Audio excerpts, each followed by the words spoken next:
ನಮಸ್ಕಾರ, ಶುಭೋದಯ ಪ್ರೀತಿಯ ವೀಕ್ಷಕರೆಲ್ಲರಿಗೂ ಸಂಕಲ್ಪ ಸಿದ್ಧಿ ಕಾರ್ಯಕ್ರಮಕ್ಕೆ ಆತ್ಮೀಯ ಪ್ರೀತಿಯ ಸ್ವಾಗತ ಹೇಳ್ತಾ ಇರೋದು ನಾನು Anusha. So first time channel ವೀಕ್ಷಿಸ್ತಿದ್ದೀರಾ ಅಂತಂದ್ರೆ ಈಗಲೇ ನಮ್ಮ ಚಾನೆಲ್ನ ಸಬ್ಸ್ಕ್ರೈಬ್ ಮಾಡಿ, ನಮ್ಮ ವಿಡಿಯೋಸ್ನ ಲೈಕ್ ಮಾಡಿ. ನಿಮ್ಮ ಜೀವನದಲ್ಲಿ ಅನೇಕ ರೀತಿಯಾಗಿರುವಂತಹ ಕಷ್ಟಗಳು, ತೊಂದರೆಗಳು, ಸಮಸ್ಯೆಗಳು ಒಂದಾದ್ಮೇಲೆ ಒಂದು ಬರ್ತಾ ಇದೆ. ಎಲ್ಲ ರೀತಿ ಪರಿಹಾರ ಮಾಡ್ಕೊಂಡಿದೀವಿ, ಆದ್ರೂ ಕೂಡ ಸಮಸ್ಯೆಯಿಂದ ಹೊರಗಡೆ ಬರಕ್ಕಾಗ್ತಿಲ್ಲ ಅಂತಂದ್ರೆ ಖಂಡಿತವಾಗ್ಲೂ ಚಿಂತೆ ಮಾಡಬೇಡಿ. ಇವತ್ತೇ ಈಗಲೇ ನೀವು ಅಕ್ಷಯ ವೃಕ್ಷವನ್ನ ಬರ್ಮಾಡ್ಕೊಳ್ಬಹುದು. ಕಾರ್ಯಕ್ರಮ ವೀಕ್ಷಿಸ್ತಾ ಇರುವಂತಹ ಹೊಸ ವೀಕ್ಷಕರಿಗೆ ಇದ್ರ ಬಗ್ಗೆ ಹೆಚ್ಚಿನ ಮಾಹಿತಿ ಬೇಕು ಅಂತಂದ್ರೆ ಸ್ಕ್ರೀನ್ ಮೇಲೆ ಬರ್ತಿರುವಂತಹ ನಂಬರ್ಸ್ಗೆ ಕೂಡ ನೀವು ಕಾಲ್ ಮಾಡಬಹುದು. ಇನ್ನು ನಿಮ್ಮ ಒಂದು ಅದೃಷ್ಟದ ಕೀನ ನೀವು ಪಡ್ಕೊಳ್ಬೇಕು ಅಂತಂದ್ರೆ ಇವತ್ತೇ ಕೊನೆಯ ದಿನ ನಿಮ್ಗೆ ಅಂತ ಹೇಳ್ಬೋದು. 26ನೇ ತಾರೀಕು ನಾಳೆ ನೀವು ಕೂಡ ನೇರವಾಗಿ ಬಂದು ನಿಮ್ಮ ಅದೃಷ್ಟದ ಕೀನ ಪಡ್ಕೊಳ್ಬೇಕು ಅಂದ್ರೆ ಸ್ಕ್ರೀನ್ ಮೇಲೆ ವಾಟ್ಸ್ಆಪ್ ನಂಬರ್ ಬರ್ತಾ ಇದೆ. ಸೊ ಆದಷ್ಟು ಬೇಗ ನೀವು ನಂಬರ್ಗೆ ಮೆಸೇಜ್ ಮಾಡಿ ಇದ್ರ ಬಗ್ಗೆ ಹೆಚ್ಚಿನ ಮಾಹಿತಿನ ಪಡ್ಕೊಳ್ಬಹುದು. ನಾಳೆ ನೇರವಾಗಿ ಬಂದು ನಿಮ್ಮ ಅದೃಷ್ಟದ ಕೀಯನ್ನ ಪಡ್ಕೊಳ್ಬಹುದು. ಇನ್ನು ಕಾರ್ಯಕ್ರಮದಲ್ಲಿ ನಮಸ್ತಲಿದ್ದಾರೆ ಸ್ಪಿರಿಚುವಲ್ ಗುರು ಡಾಕ್ಟರ್ ವಿಷ್ಣುದತ್ತ ಗುರುಜಿಯವರು. ಗುರುಗಳನ್ನ ಕಾರ್ಯಕ್ರಮಕ್ಕೆ ಬರ್ಮಾಡ್ಕೊಳ್ಳೋಣ. ನಮಸ್ತೆ ಗುರುಗಳೇ, ಕಾರ್ಯಕ್ರಮಕ್ಕೆ ಆತ್ಮೀಯ ಸ್ವಾಗತ. ಗುರುಗಳೇ, ಪ್ರಾರಂಭದಲ್ಲೇ ಹೇಳ್ಬಿಡ್ತೀನಿ, ಇವತ್ತು ನಾನು ಕೇಳುವಂತ ಪ್ರಶ್ನೆ ಟೋಟಲಿ ಕನ್ಫ್ಯೂಷನ್ ಆಗಿರುತ್ತೆ, ಒಂದಕ್ಕೊಂದು ಲಿಂಕ್ ಇರೋದಿಲ್ಲ. ಸೊ ಆ ರೀತಿಯಾಗಿರುವಂತ ಪ್ರಶ್ನೆ ಇದೆ. ನಮ್ಮ ದೇಶದ ಮೊದಲನೇ ಪ್ರಧಾನಿ ಜೊತೆಗೆ ಈಗಿರೋ ಪ್ರಧಾನಿ, ಇವ್ರ ಬಗ್ಗೆ ನನಗೆ ಸ್ವಲ್ಪ ಇನ್ಫಾರ್ಮೇಶನ್ ಬೇಕು.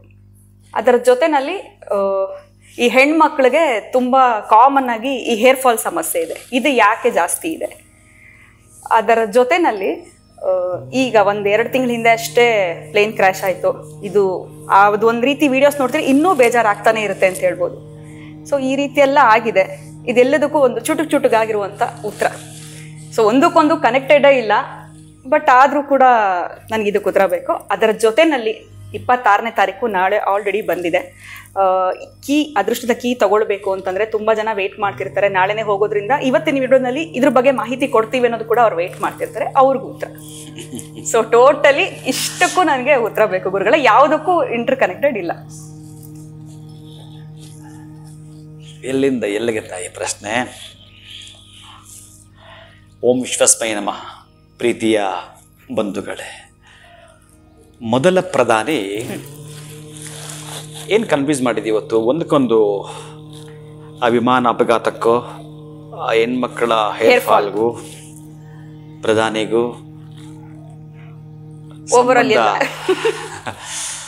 ಇಲ್ಲದೆ ಇರೋಂಥದ್ದು. ಆದರೂ ಇದನ್ನು mixed food jam.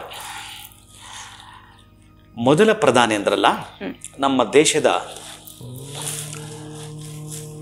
Kamala Nehru ಪ್ರಾಣ ಪದಕ ಜವಾಹರ್ಲಾಲ್ ನೆಹರು. ಜವಾಹರ್ಲಾಲ್ ನೆಹರು ನಮ್ಮ ದೇಶದ ಪ್ರಧಾನಿಯೇ, ಇನ್ನು ಅವರ ವೈಯಕ್ತಿಕ ಬೇಡ. ಇನ್ನಷ್ಟು ಜನ ನಾವು ಹೇಗೆ ತೆಗೆದುಕೊಳ್ಬೇಕು ಅಂತಂದರೆ, ಯಾರ ಪರವೂ ಅಲ್ಲ, ವಿರೋಧವೂ ಅಲ್ಲ. ನಾವು ನ್ಯಾಯದ ಪರ, ಅನ್ಯಾಯದ ವಿರುದ್ಧ, ಪಕ್ಷಪಾತವಿಲ್ಲದೆ ಮಾತಾಡುವಂಥದ್ದು ಬಹುಶಃ ನಮಗೆ ಗೊತ್ತಿರೋಂಥದ್ದನ್ನು ವ್ಯಕ್ತಪಡಿಸೋದಾದರೆ, ಈ ಜವಾಹರ್ಲಾಲ್ ನೆಹರು ಅವರವರು ಒಂದು ಕಡೆ ಹೇಳ್ತಾರೆ, ಬಹುಶಃ ನೀವು ಈ ಪ್ರಶ್ನೆ ತೆಗೆದಿಲ್ಲ ಅಂದರೆ ಇದ್ಯಾವುದೂ ಬರ್ತಿಲ್ಲ. ನಮ್ಮ ದೇಶಕ್ಕಾಗಿ ಅವರು ಸುಮಾರು ವರ್ಷಗಳು ಜೈಲು ವಾಸ ಅನುಭವಿಸಿದ್ದಾರೆ, ಅದಕ್ಕೆ ಅಪ್ರಿಷಿಯೇಟ್ ಮಾಡಲೇಬೇಕು. ಒಟ್ಟಾರೆ 70 ವರ್ಷಗಳ ಕಾಲ ಆ ಬ್ರಿಟಿಷರಿಂದ ಕಿತ್ತುಕೊಂಡು ಈ ರಥವನ್ನು ಮುನ್ನಡೆಸ್ಕೊಂಡು ಬಂದಿದ್ದಾರೆ, ಅದಕ್ಕೂ ಕೂಡ ನಾವು ಹ್ಯಾಟ್ಸ್ ಆಫ್ ಹೇಳಲೇಬೇಕು. ಆದರೆ ಕೆಲವೊಂದು, ಈಗ ನಾನೇ ಆಗಿದ್ದರೂ ಕೂಡ ನನ್ನ ಭಾಷೆ ನನ್ನ ಮನೇಲಿ ಆರಾಧನೆ ಮಾಡ್ತೀನಿ, ನನ್ನ ಮನೆಯಲ್ಲಿ ಅದನ್ನು ಪ್ರೀತಿಸ್ತೀನಿ, ಗೌರವಿಸ್ತೀನಿ. ನನ್ನ ಮನೆ ಅಂತಂದರೆ ನನ್ನ ಕರ್ನಾಟಕ. ಅದೇ ನಾನು ಬೇರೆ ಸ್ಟೇಟ್ಗೆ ಹೋದರೆ, ಬೇರೆ ಕಡೆ ಹೋದರೆ ಭಾಷೆ ಬರಲ್ಲ, ಇಲ್ಲಿ ದೇಶ ಬರಬೇಕಲ್ಲಿ. ನಾನು ಹಿಂದೂ ಅಂತಲೇ ಬರಬೇಕು, ನಾನು ಭಾರತೀಯ ಅಂತಲೇ ಬರಬೇಕು. ಯಾಕೆ ಅಂತಂದರೆ ಈ ಕರ್ನಾಟಕ ಅನ್ನೋದು ಭಾರತ ದೇಶದ ಒಳಗಿದೆ, ಅದೊಂದು ಭಾಗ. ಪ್ರೀತಿ ಇರಬೇಕು. ನಾನೊಬ್ಬ ಅಪ್ಪಟ ಕನ್ನಡಿಗ, ಸಹೃದಯ ಕನ್ನಡಿಗ. ಹಾಗಾಗಿ ಕನ್ನಡವನ್ನು ಪ್ರೀತಿಸುವಂಥದ್ದು, ಆರಾಧನೆ ಮಾಡುವಂಥದ್ದು, ಕನ್ನಡ ಮಾತಾಡೋದು ಇವೆಲ್ಲವೂ ಕೂಡ ಹೇಗೆ ಅಂತಂದರೆ, ಕನ್ನಡ ಅಂತಂದರೆ ನಮ್ಮ ರಕ್ತ ಒಂದು ರೀತಿಯಾಗಿ ಖುಷಿ ಒಳಗಡೆ ಹಾಗೆ ಆನಂದ ಪಡ್ತಾ ಇರುತ್ತೆ. ಆ ಕನ್ನಡದ ಬಗ್ಗೆ ಮಾತಾಡುವಾಗ ಖುಷಿಯನ್ನು ವ್ಯಕ್ತಪಡಿಸುವಂಥದ್ದೆಲ್ಲ ಇರುತ್ತೆ. ಆ ಹಿಂದೂ ಅಂತಂದ್ರೇ ಅದೊಂದು ಸಿಂಹ ಗರ್ಜನೆ. ಹಾಗೆ ಇಲ್ಲಿ ಇವರು ಮಾಡಿದ ಸಣ್ಣದೊಂದು ಮಿಸ್ಟೇಕ್ ಇದೆ. ನಾನೀಗ ಏನು ಹೇಳಿದ್ದೀನಿ, ಅಷ್ಟು ವರ್ಷಗಳು ಜೈಲಲ್ಲಿದ್ದರು, ಅವರಿಗೆ ಅಷ್ಟಾಂಗ ನಮಸ್ಕಾರ ಮಾಡಬೇಕು. ಯಾವುದಕ್ಕಾಗಿ? ನಮ್ಮ ರಾಷ್ಟ್ರದ ರಕ್ಷಣೆಯ ಅಭ್ಯುದಯ ಪಥದಲ್ಲಿ ನಡೆಯುವಾಗ ನಡೆದ ಘಟನಾವಳಿಗಳಲ್ಲಿ ಪ್ರಧಾನಿ ಆಗಿದ್ದರು. ಇಲ್ಲಿ ಖುಷಿ ಇದೆ, ಇಲ್ಲಿ ಸಂತೋಷ ಇದೆ ದೇಶಕ್ಕಾಗಿ ಅವರು ಏನು ಮಾಡಿದ್ರು ಕೂಡ. ಆದರೆ ಒಂದು ಪದ ಇಲ್ಲಿ ಇಷ್ಟ ಆಗಲ್ಲ. ನಾನು ಎರಡನ್ನೂ ಮಾತಾಡ್ತೇನೆ. ಅದಕ್ಕೆ ಒಪ್ಪಿಗೆ, ಅಪ್ಪಿಗೆ, ತಪ್ಪಿಗೆ ಅದಕ್ಕೂ ಕೂಡ ನೀವು ಮಾಡ್ಕೊಳ್ಬೋದು. ಇದೇ ಜವಾಹರ್ಲಾಲ್ ನೆಹರೂರವರು ನೀವು ಬೇಕಾದ್ರೆ ನನ್ನ ಕತ್ತೆ ಅಂತ ಕರೀರಿ, ಹಿಂದೂ ಅಂತ ಮಾತ್ರ ಕರಿಬೇಡಿ ಅಂತ ಹೇಳ್ತಾರೆ. ಅದು ಸ್ವಲ್ಪ ನೋವು ಬರೋಂಥದ್ದಲ್ಲ, ದೊಡ್ಡ ಮಟ್ಟದ ನೋವು ತರೋಂಥದ್ದು, ದುಃಖ ಆಗುವಂಥದ್ದು, ಖೇದ ಆಗುವಂಥದ್ದು. ಸಾಕು ಅನ್ಕೋತೀನಿ, ಇನ್ನು ಜಾಸ್ತಿ ಬೇಡ. ಅದೇ ನಮ್ಮ ಮೋದಿ ಬಗ್ಗೆ ಒಂದೇ ಮಾತಲ್ಲಿ ಹೇಳೋದಾದರೆ ಪ್ರಾತಸ್ಮರಣೀಯ. ನೀವು ಬೇಕಾದ್ರೆ ನೋಡಿ. ಅಂದ್ರೆ ನಾನು ಹೇಳ್ತಿರೋದು ಅವರ ವಿರುದ್ಧ ದಿಕ್ಕಿನಲ್ಲಿ ನಿಂತ್ಕೊಂಡು ನೋಡಬೇಡಿ. ನೋಡಿ, ನಿಮಗೇನೂ ಸಿಗಲ್ಲ. ಆದರೆ ಒಂದು ದಿನ ರಜೆ ಇಲ್ಲ, ಅವರ ಕುಟುಂಬಕ್ಕಾಗಿ ಏನು ಎತ್ತಿಟ್ಕೊಂಡಿಲ್ಲ, ಆಸ್ತಿ ಪಾಸ್ತಿ ಇಲ್ಲ, ಮತ್ತೊಂದಿಲ್ಲ, ಏನಂದ್ರೆ ಅವ್ರ ಷಡ್ಯಂತ್ರ ಏನಿದ್ರು ದೇಶದ ಪರವಾಗಿನೇ, ರಾಷ್ಟ್ರದ ಪರವಾಗಿನೇ. ಅವರೇನು ಹೇಳ್ತಾರೆ ಗೊತ್ತಾ? ಅವರು ಪ್ರಧಾನಿಯೂ ಆಗುವ ಮುನ್ನ, ಮುಖ್ಯಮಂತ್ರಿಯೂ ಆಗುವ ಮುನ್ನ ಒಂದು ಕಡೆ ರೈಲ್ವೆ ಸ್ಟೇಷನ್ ಹೋಗ್ತಾ ಇರ್ತಾರೆ. ಈ ರೈಲ್ವೆ ಸ್ಟೇಷನ್ ಹೋಗ್ಬೇಕಾದ್ರೆ ಅನೇಕ ಜನ ಈ ಶೂ ಪಾಲಿಶ್ ಮಾಡಿರ್ತಾರೆ. ಅಲ್ಲಿ ಒಂದು ಕಡೆ ಹೋಗ್ತಾರೆ, ಒಂದು ಹುಡುಗ ಇರ್ತಾನೆ, ಅವ್ರಿಗೆ ಶೂ ಪಾಲಿಶ್ ಮಾಡ್ತಾರೆ. ಶೂ ಪಾಲಿಶ್ ಮಾಡಿಸ್ಕೊಳ್ತಾರೆ. ಮತ್ತೆ ಒಂದು 5-6 ವರ್ಷ ಬಿಟ್ಟು ಮತ್ತೆ ಬರ್ತಾರೆ. ಅಷ್ಟೂ ಜನ ಇರ್ತಾರೆ. ಎಲ್ಲರನ್ನೂ ಗಮನಿಸ್ತಾರೆ. ಆ ಹುಡುಗ ಎಲ್ಲೋದ ಅಂತ ಕೇಳ್ತಾರೆ. ಯಾಕೆ ಈಗ ಅವರು ಕೇಳ್ತಾರೆ ಮೋದಿಯವರು ಅಂತಂದರೆ, ಆವತ್ತು ಅವನೇನು ಮಾಡಿದ್ದೆ ಗೊತ್ತಾ? ಶೂ ಪಾಲಿಶ್ ಮಾಡೋ ತನಕ ಒಂದು ಪೇಪರ್ ಕೊಟ್ಟಿರ್ತಾನೆ. ಸರ್, ಈ ಪೇಪರು ಓದ್ತಾ ಇರಿ, ನಾನು ಶೂ ಪಾಲಿಶ್ ಮಾಡೋ ಒಳಗಡೆ ಅಂತಾರೆ. The Times of India paper ಕೊಟ್ಟಿರ್ತಾನೆ, ಓದ್ತಾ ಇರ್ತಾರೆ. ಅಂದರೆ ಅವನು ವ್ಯಾಪಾರ ಮಾಡುವವ ಗಮನವನ್ನು ನೋಡಿ ಪೇಪರ್ ಓದೋ ಮುಖಾಂತರ ಸೆಳೆತ ಮಾಡ್ತಾನೆ ಅವನು. ಆ ಒಂದು ಹುಡುಗ, ಒಂದು ಬಾಲಕ ಆ ಪೇಪರ್ ಕೊಟ್ಟಿರ್ತಾನೆ. ಆ ನಂತರ ಹುಡುಕೊಂಡು ಬಂದು ಅವ್ರಿಗೆ ಏನು ಕೊಡಬೇಕು, ಆ ಹುಡುಗನಿಗೆ ಪ್ರಧಾನಿ ಕೊಡ್ತಾರೆ. ಅದೆಲ್ಲ ಎರಡನೇದು. ಅಂದರೆ ಕಾಳಜಿ, ನಾನು ಹೇಳ್ತಿರ್ತಕ್ಕಂಥದ್ದು ಅವರ ಕಾಳಜಿ, ಅವರ ಮುತುವರ್ಜಿ ಅಂತಾರಲ್ಲ, ಅದು ಹೇಗೆ ಆ ಸನ್ನಡತೆ ದಾರಿಯಲ್ಲಿ ಕಾಣ್ತಾ ಇದೆ ಅಂತ. ಅಂತಹ ಮೋದಿ ನೀವು ವಿಶ್ವಮಾನವ ಅಂತ ಅಂದಿಲ್ಲ ಅಂದರೂ ಪರವಾಗಿಲ್ಲ, ವಿಶ್ವದ ನಾಯಕ ಅಂತ ಅಂದಿದ್ರು ಪರವಾಗಿಲ್ಲ, ಒಳ್ಳೆಯ ಹೃದಯ ಶ್ರೀಮಂತಿಗಿದೆ ಅಂತ ಅಂದಿಲ್ಲ ಅಂದರೂ ಪರವಾಗಿಲ್ಲ, ನಾನೊಬ್ಬ ಈ ರಾಷ್ಟ್ರದ ಹಿಂದೂ ಸೇವಕ ಅಂತ ನನ್ನನ್ನು ಕರೆಯೋದು ಮರೆಯಬೇಡಿ ಅಂತ ಹೇಳ್ತಾರೆ. ಹಿಂದೂ ರಾಷ್ಟ್ರದ ಸೇವಕ ಅಂತ ಕರೆದು ಸಾಕು ನನ್ನನ್ನು. ಅವನು ನನ್ನ ಹಿಂದೂ ಅಂತ ಕರೆಯಬೇಡಿ, ಇವರು ಹಿಂದೂ ಅಂತ ಕರೆಯೋದನ್ನು ಮರೆಯಬೇಡಿ ಅಂತ ಹೇಳ್ತಾರೆ. ಎಷ್ಟು ವ್ಯತ್ಯಾಸ ಇದೆ ನೋಡಿ. ಪ್ರಾತಸ್ಮರಣೆ ಅಂತ ನಾನು ಒಂದು ಮಾತು ಹೇಳಿ ಮುಗಿಸಿದ್ದೇನೆ. ಇನ್ನು ಮೂರನೇದು ತಾಯಿ, ಎರಡಾಯ್ತು. ಹೆಣ್ಣು ಮಕ್ಕಳಿಗೆ ಹೇರ್ ಫಾಲ್ ಸಮಸ್ಯೆ ಇದೆಯಲ್ಲ, ಹೆಣ್ಣು ಮಕ್ಕಳದ್ದು ಚೆನ್ನಾಗಿ ಅಲ್ಲಿ ಗಮನಿಸಬೇಕು. ನೀವು ಕೇಳಿದ ಪ್ರಶ್ನೆ ಬಹಳ ಅದ್ಭುತ. ರಸಧಾತು ಯಾರೆಲ್ಲ ಕಡಿಮೆ ಆಗುತ್ತೋ ಆ ಹೇರ್ ಫಾಲ್ ಆಗುತ್ತೆ. ಆ ರಸಧಾತು ಅನ್ನೋದು ಕಡಿಮೆ ಆದಾಗ ಜಾಯಿಂಟ್ ಪೈನ್ ಬರುತ್ತೆ, ಹೇರ್ ಫಾಲ್ ಹೆಚ್ಚಿಗೆ ಬರ್ತಾ ಇರುತ್ತೆ.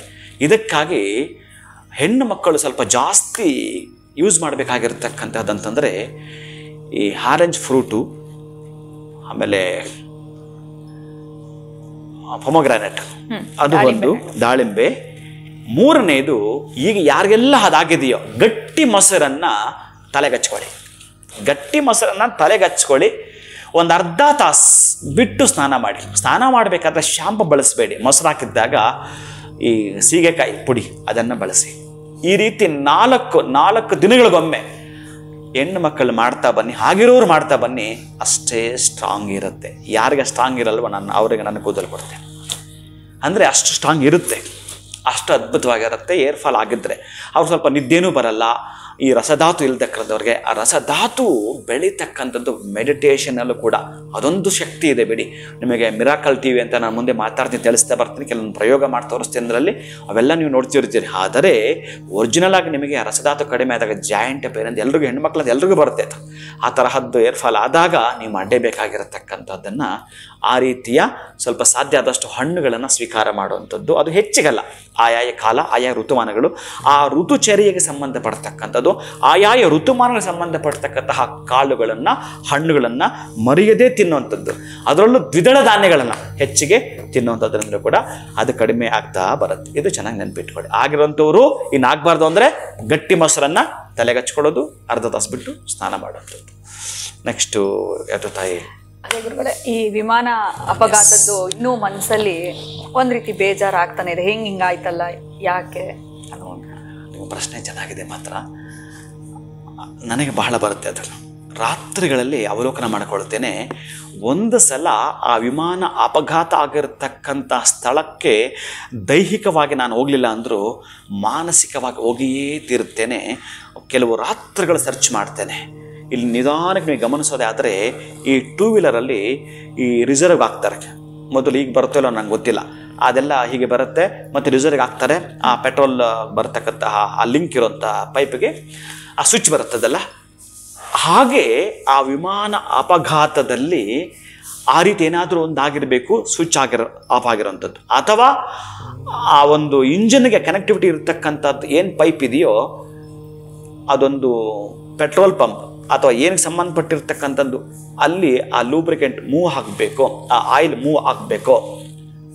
ಆ ಪೈಪ್ ಬ್ಲಾಕ್ ಆಗಿದ್ದರೆ ಮಾತ್ರ ಅವನು ಹೇಳ್ತಾನೆ ಆ ಮೇಡೆಗೆ ಕಾಲ್ ಮಾಡಿ, ನನಗೆ ಇಂಜಿನ್ ಸಹಕರಿಸ್ತಾ ಇಲ್ಲ, ಏನು ಮಾಡೋದು ಆಗ್ತಾ ಇಲ್ಲ ಅಂತ.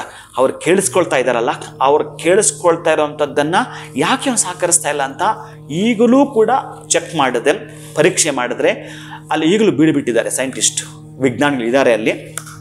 ನಾನು ಈಗಲೇ ಹೇಳ್ತೀನಿ, 1 ತಿಂಗಳಾದ ಮೇಲೆ 2 ತಿಂಗಳಾದಮೇಲೆ ಇದೇ ಬರೆದಿಟ್ಕೊಳ್ಳಿ. ಪೇಪರಲ್ಲಿ ನೋಡ್ತೀರಿ, ನೀವು ನ್ಯೂಸಲ್ಲಿ ಬೇಕಾದರೂ ಕಾಣ್ತೀರಿ, ಬರೆದಿಟ್ಕೊಂಡಿರಿ. ಇಲ್ಲಿ ಆಗಿರತಕ್ಕಂಥ ಅಪಘಾತಕ್ಕೆ ಕಾರಣ ಈ ವಿಮಾನದ ಅಪಘಾತಕ್ಕೆ ವೈಪರೀತ್ಯ ಕಂಡು ಬರುತ್ತಿರತಕ್ಕಂಥದ್ದು ಈ ಫ್ಯೂಲ್ ಹೋಗುವಂಥ ಪೈಪ್ ಬ್ಲಾಕ್ ಆಗಿದ್ದು ಅಂತಲೇ ಬಂದಿರುತ್ತೆ. ಯಾಕಂದ್ರೆ ನಾನು ಆಲ್ರೆಡಿ ಏನು ಮಾಡಿರ್ತೀನಿ ಅಂತಂದರೆ, ಒಂದು ಸಲ ಪರಕಾಯ ಪ್ರವೇಶವನ್ನು ಮಾಡಿರ್ತೇನೆ, ನೋಡಿ ಬಂದಿರ್ತೇನೆ. ಇದೇ ಅಲ್ಲಿ ನಾನು ಕಂಡು ಬಂದಿದ್ದು. ಅದು ಜರ್ಕ್ ಹೊಡೆಯುತ್ತೆ. ಆ ಪೆಟ್ರೋಲ್ ಸಿಗಲಿಲ್ಲ ಅಂತಂದರೆ ಕರೆಕ್ಟಾಗಿ ಆ ಇಂಜನ್ಗೆ ಜರ್ಕ್ ಹೊಡೆದು ಬಿಡುತ್ತೆ. ಹಾಗೆ ಅವನು ಜರ್ಕ್ ಹೊಡೆದಿದೆ, ಪಾಪ ಅದು ಮೂವ್ ಆಗ್ತಾ ಇಲ್ಲ, ಆ ವೈಟ್ ಪೆಟ್ರೋಲ್ ಅದಕ್ಕೆ ಕನೆಕ್ಟೆಡ್ ಸಿಗ್ತಾ ಇಲ್ಲ. ಈ ರೀತಿ ಅಲ್ಲೊಂದು ಪೈಪ್ ಬ್ಲಾಕ್ ಆಗಿದ್ದರೆ ಮಾತ್ರ ಆ ರೀತಿ ಅವಘಡ ಸಂಭವಿಸುವಂಥದ್ದು. ಇದನ್ನು ಯಾರ ಮೇಲೆ ಹಾಕ್ತೀರಿ, ಎಲ್ಲಿ ಹಾಕ್ತೀರಿ, ಯಾರನ್ನು ನಿಂದಿಸ್ತೀರಿ? ನೀವು ದೈವವನ್ನೇ ಶಪಿಸ್ತೀರಿ. ನನಗೆ ಗೊತ್ತು, ಅಷ್ಟು ಇವರನ್ನು ಕಳ್ಕೊಂಡ ಮೇಲೆ. ಅದಕ್ಕಾಗಿ ನಾವು ಮಾಡ್ತಕ್ಕಂಥ ಅಣು ಗಮನಿಸ್ತಕ್ಕಂಥದ್ದು ಇರುತ್ತೆ. ನಮಗೆ ಆತ್ಮ ಎಷ್ಟಿರುತ್ತೆ ಗೊತ್ತಾ? ಒಂದೇ ಒಂದು ಅಣು, ಅದು 14 ಲೋಕಕ್ಕೂ ಕೂಡ ವಿಸ್ತಾರಗೊಂಡು ಅಷ್ಟಿರುತ್ತೆ ಆ ಅಣುವಿಗೆ ಆಸೆ. ಅಷ್ಟೆಲ್ಲ ಇರ್ತವೆ. ಇಲ್ಲಿ ಬಹಳ ಮುಖ್ಯವಾಗಿರ್ತಕ್ಕಂಥದ್ದು ವಿಜ್ಞಾನಿಗಳಲ್ಲಿ ಬೀಡುಬಿಟ್ಟಿದ್ದಾರೆ. ಇದನ್ನೇ ನಿಮಗೆ ತಿಳಿಸ್ತಾರೆ, ಚೆನ್ನಾಗಿ ನೀವು ಬರೆದಿಟ್ಕೊಂಡಿರಿ. ಇದರಿಂದಲೇ ಆ ತೊಂದರೆ ಆಗಿರೋದು ಬೇರೆ ಇನ್ಯಾವ ತೊಂದರೆಯಲ್ಲ ಅನ್ನೋದನ್ನು ಈಗಾಗಲೇ ನನ್ನ ಮನಸ್ಸು ಅಲ್ಲಿ ಕಂಡಿಡಿದು ಬಂದಾಯಿತು.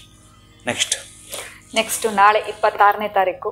ಸೊ ಅದೃಷ್ಟದ ಕೀನ ಇಸ್ಕೊಳ್ಳೋದಕ್ಕೆ ಬರಬೇಕು. ಆದರೂ ಎಲ್ಲರೂ ವೆಯ್ಟ್ ಮಾಡ್ತಿರ್ತಾರೆ, ಇವತ್ತು ಲಾಸ್ಟ್ ಡೇಟು. ಸೊ ಏನಾದರೂ ಬೇಕು, ನನಗೂ ಕೂಡ ಅದೃಷ್ಟದ ಕೀನ್ ಪಡ್ಕೊಳ್ಬೇಕು ಅನ್ನೋರಾಗಿರ್ಬೋದು. ಇನ್ನು ನಾಳೆ ಬರೋ ಅಂಥವ್ರಿಗೆ ಏನೆಲ್ಲಾದರೂ ಮಾಹಿತಿ ನೀಡೋದ್ರೆ ಏನು ಹೇಳ್ತೀರ?